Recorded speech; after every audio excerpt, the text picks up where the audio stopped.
Today we're going to build a fully automatic farm that produces both wood and clay without a player holding right click. Let's start with a quick demonstration so you know what we're building.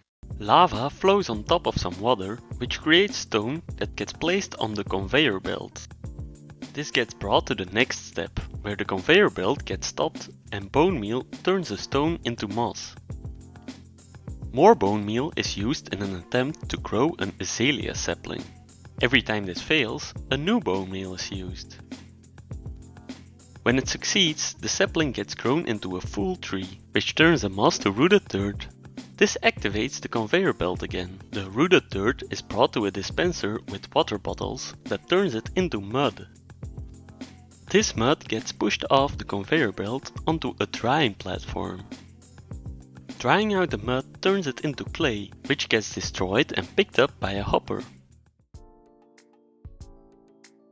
We're going to start by making a 7x7 floor around which we're going to build our conveyor belt. If you don't want to dig when building the rest of the farm, this area needs to be hovering one block above the ground. Now use the material you want your conveyor belt to be made out of and go around the floor you've just built. Now place 1 to 4 slime blocks or honey blocks surrounded by glazed terracotta. These will make it possible for our conveyor belt to pick up items. The color of glazed terracotta doesn't really matter. Just make sure you space out the sticky blocks evenly. Now let's make our conveyor belt actually move. Go out 3 temporary blocks and place an observer. Then place another observer facing that observer followed by a piston. Now follow the direction this piston is pushing and place 2 building blocks, followed by a repeater and another building block. Top it off with another building block, a redstone dust, a wooden pressure plate and a regular piston. When you stand on it, you should get pushed to the conveyor belt. Now place an observer facing the wooden pressure plate and place some blocks like so. Top it off with 1 redstone dust and place a piston right here. Now, when you place an armor stand on top of the wooden pressure plate, the piston should do something like this. Finally, place a non-sticky block right here. Now we just need to repeat this thing 3 more times. Follow the directions the pistons are going to push the block, then place 2 building blocks followed by a 4-tick repeater, another building block on top, a wooden pressure plate, redstone dust, regular piston, an observer facing the wooden pressure plate, a simple cobblestone pattern with a redstone on top, finally another piston. When we place the armor stand, it should do exactly the same thing. Alright, non-sticky block. Let's go further. Same direction, 2 building blocks, 4-tick repeater, building block, regular piston, wooden pressure plate, redstone dust, an observer facing it. You know the gist by now. 3 blocks, redstone on top, a regular piston, armor stand, chuk chuk chuk. Now we place a non-sticky block right here and we're finished. All we need to do to make the conveyor belt start spinning is place 1 block in front of the first piston.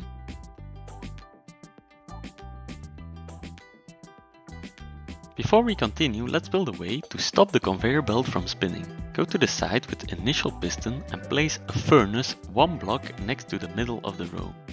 Then go out 2 blocks, where you go up 2 blocks and place a sticky piston on top. Place another block that the piston can push and use a lever to flick it on and off. When this piston is extended, it will act as a brake. Now let's build an unloading system for the conveyor belt. Go to here and go out 4 temporary blocks and place an observer. Then place an observer facing that observer, followed by a sticky piston. We then go out from this observer and use 2 more observers and place a regular piston. When we place a block here, it should get unloaded. It is possible that it isn't timed perfectly. That means that you need to break this observer and place it again. Just keep doing this until you have the effect you see right here.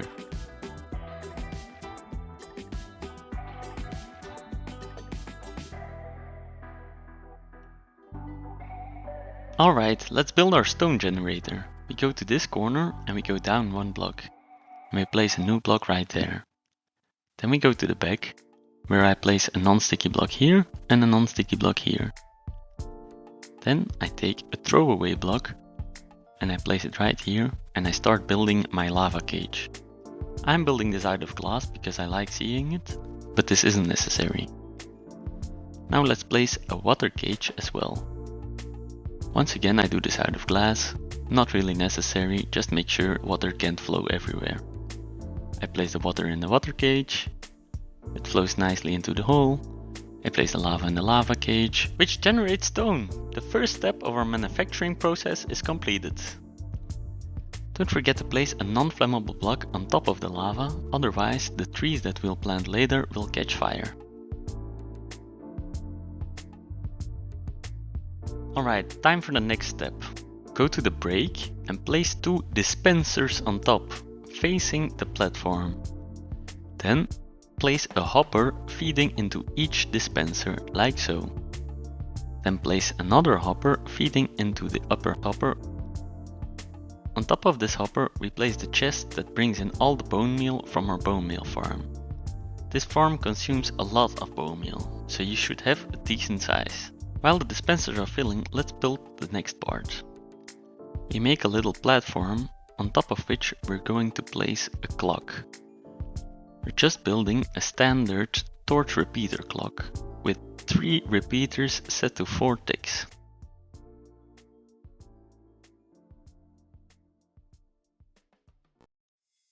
Instead of using the long signal, we place an observer. That observer feeds a block that on its turn feeds a piston. Now and then the piston will extract. Alright, let's automate the brakes. First we place a temporary block in front of the piston so it gets pushed to here. Then it's easy to place an observer. That observer needs to feed a 2-tick repeater. Place a redstone dust here and a redstone torch here. Go down a block and place another 2-tick repeater and redstone dust. Now we no longer need a lever. Every time this block gets an update, the entire conveyor belt will keep pushing until a new stone block arrives in front of the dispensers.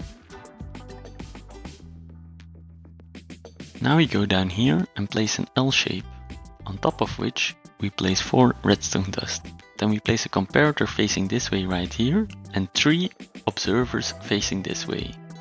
They will feed a dispenser with a piston on top. This dispenser also needs bone meal, so we just use a hopper tower to get the bone meal from the chest above. Now it's time to turn our stone into moss. We place a temporary block here and a hopper that feeds into it. Then we break the block and place another hopper that feeds into the first hopper, so they feed into each other. Now we place a comparator, followed by a block with a redstone on top, that powers a sticky piston, followed by a redstone block. On the other side we do about the same: comparator, block, redstone dust and a sticky piston. We place 9 items in this hopper.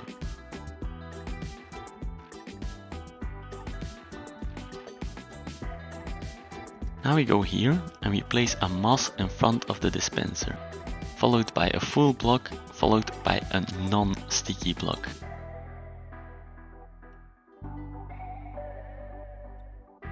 Alright, this step is basically finished. All we need to do is power the upper 2 dispensers with a clock. Once again, we're using an observer clock. So we place a temporary block right here into an observer, break the block and let another observer watch that observer. Now if we remove this block, we will go to the next stage. Normally this stone should turn into moss. And now, oh, we're pretty lucky. There's only a 5% chance of a sapling spawning. So maybe we'll need to wait a little bit longer this time and see what happens. The dispensers keep attempting to summon a sapling. If a sapling gets placed, this sapling will get bone mealed again and turned into a tree. That tree will get pushed by the piston, which activates the observer that deactivates the brake. This brings in the next stone that gets turned into moss and the process repeats. We also want to place our wood on the conveyor belt. That's why we place an observer watching the repeater, another observer watching that observer, and then finally an observer watching that observer. We place a piston that gets powered by this one. An extra block on the conveyor belt means we also need extra pistons. We need to place an extra one here, which we can just power by making a little cobblestone tower. It gets powered together with the bottom one. Alright, we also need one here. That's a little more difficult, but we can place a node block instead of this cobblestone and place an observer watching that node block. Place a redstone dust on top of the observer and we got ourselves a functional conveyor belt again. Let's build a mud converter. Go to this side and in front of the middle of the conveyor belt place a building block with a dispenser on top. Fill this dispenser to the brim with glass bottles. Now, on top of it, place a hopper feeding into it with 46 glass bottles placed like so. Now, on top of that hopper, you should place another dispenser. This time facing the conveyor belt. On top of that dispenser, place another hopper feeding into it. Now, go down and in front of the initial dispenser place 2 soul sand. Now build a tower out of building blocks around the soul sand. It should be 1 higher than the last hopper you placed. Now, until the level of the hopper, you should fill it with water source block. This need to be water sources so you get a bubble column. Place 1 last water so you get a water stream. Place some building blocks on top. Now go to here, place a building block and a comparator facing this way. Now, out of the comparator should come a non-sticky block. Then use some more building blocks to go around like this. Place redstone on top and a repeater in the end. Set this repeater to 4 ticks. Now, when you check the dispenser, there should have appeared a water bottle. Let's make sure our dispenser knows when to spit out its bottle to create mud. Once again, we'll use an observer. Place a temporary block right here and an observer watching it. Destroy the temporary block. Now make a little platform. You'll need 7 full repeaters of delay before activating the dispenser.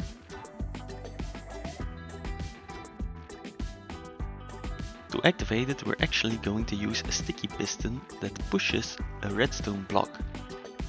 So we have to be quick. Quickly replace this block with a sticky piston.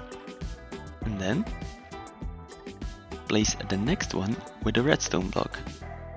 You have to be quick so the water doesn't spill out.